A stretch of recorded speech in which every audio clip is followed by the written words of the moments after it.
Hey there team, welcome back to the channel and welcome to my overview of Empires of the Undergrowth. So for those not across it, I do overviews on this channel. It's where I just have a look at the first 2 hours of a game. That's the Steam refund window. Steam reckons you can make up your mind about whether you want to keep a game or not in that time period, and I tend to agree. Broadly speaking, I would say 20 hours in, you're not going to change your mind from how you felt 2 hours in. So short punchy video, keep about 10 minutes, give you the broad strokes info, and then you can make up your mind on your own. So this is a really cool game, by the way. It's been in early access for a little while. It's being published by Hooded Horse, who have the absolute magic touch. Almost 100% strike rate, those guys. I'll play just about anything that they taste make. But this already had a pretty solid reputation. It's got good reviews, and even now coming out into 1.0, it's getting overwhelming reviews anyway, right? So there's a reason for that, and that's because it's solid. I dipped back in and I played a few more hours from scratch just to see how it was. However, full disclosure, during the early access period, I've put in quite a few hours already. So 100-foot view, it's a top-down colony sim type game where you're playing as an ant farm. It's got some meta layers to the narrative structure, I suppose, that you are building a colony within like a science lab, and it's got some of that peripheral design, like you can see off the edge of maps, for example, that the science table stuff, and it's getting narrated by these two scientists. So they're sort of doing this, it's not fourth wall breaking cringe or anything like that, but the commentary exists on this sort of meta level outside of the ant farm, looking in on it as a science experiment, which is good because that also leads to a lot of the progression. Basically, you have kind of two splits to how this game runs. Got all the weird, strange examples, almost Tarkov-like. You've got your at-home base, and then you've got the runs that you go on, in a way. So you execute on missions, and through that, I believe you carry over, I'm not 100% sure, because you buy upgrades for your home missions. The upgrades might carry across, but it's not super relevant. Regardless, you essentially do missions, like a campaign, where you basically go for a run, and that'll be, carving out the area and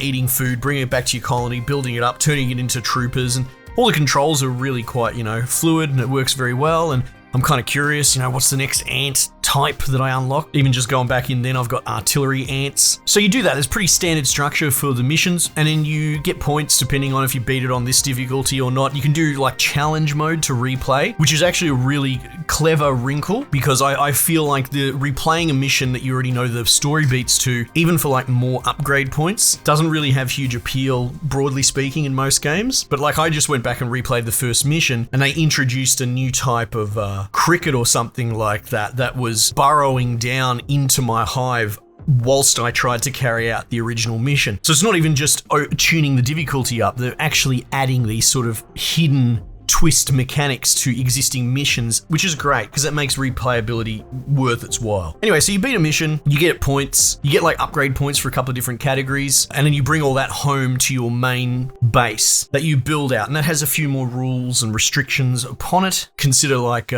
digging out territory is limited by a resource that is governed when you finish missions. So you might get 10 more tiles by beating a mission, and that gives you 10 tiles that you can expand your home base with.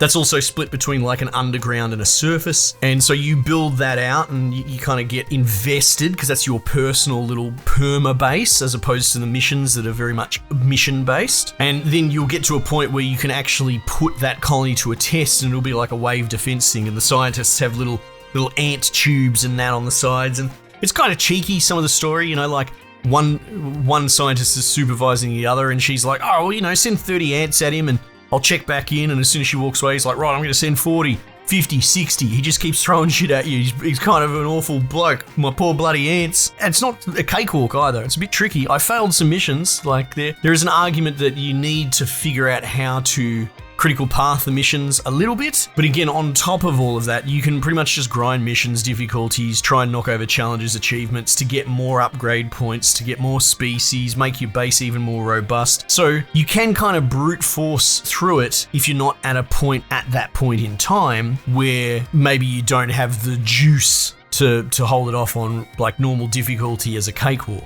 It's got a very clever sort of hex-based build system, which I've got my own idiosyncratic system I've come up with. Everyone's going to be different, but the way that you would upgrade a tile is that it inherits like an adjacency upgrade bonus, which isn't necessarily tied to the tile per se. So for example, you'll have a tile and you place that down, and let's say it's like a worker ant tile. Now your little dudes, if you've got some guys hanging around the main hive, and generally speaking, you'll have a little stack of default guys that you just won't touch. You leave them there and they'll do the busy work moving food around. But yeah, they'll take food from storage and they'll bung it on the little ant slot, and that will hatch in pretty quick order into a new ant.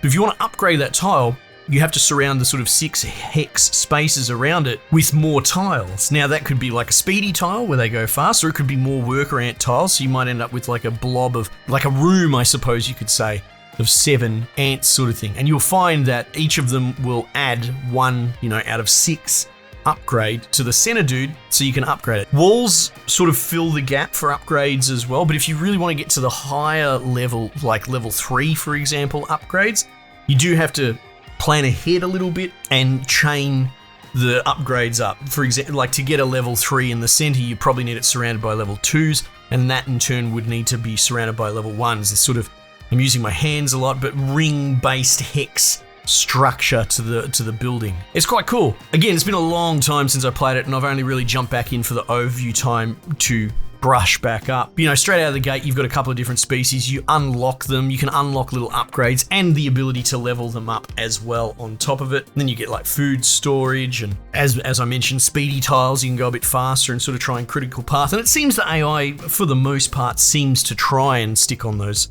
tiles. So there's a bit of freedom and, a few combo rules that you kind of want to navigate and work within. And so, yeah, pretty much split. The home base is testing your base through wave defense.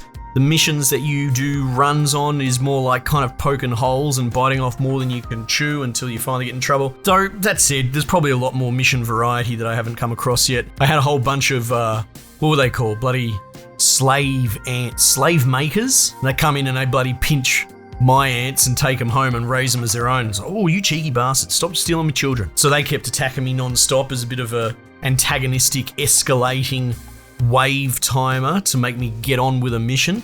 So there's variance in there, but the really important takeaway is it's crack. It's very, very addicting. I played more than 2 hours going back to this, and I wanted to keep playing more, and I will likely go back and play more. And, it's an intangible descriptor, but it is one of those games. It got its claws in me for whatever reason, just some of the parts, the moving parts, gelling together, the synergy, whatever you would like to call it, and it kind of just latched onto me, and it really makes me want to play it, which is probably the highest praise, right? At the end of the day, if a game can capture you, is that not why we game? Anyway, I might leave you with that thought. Team, might just leave it there for the time being. I'll catch you guys on the next one.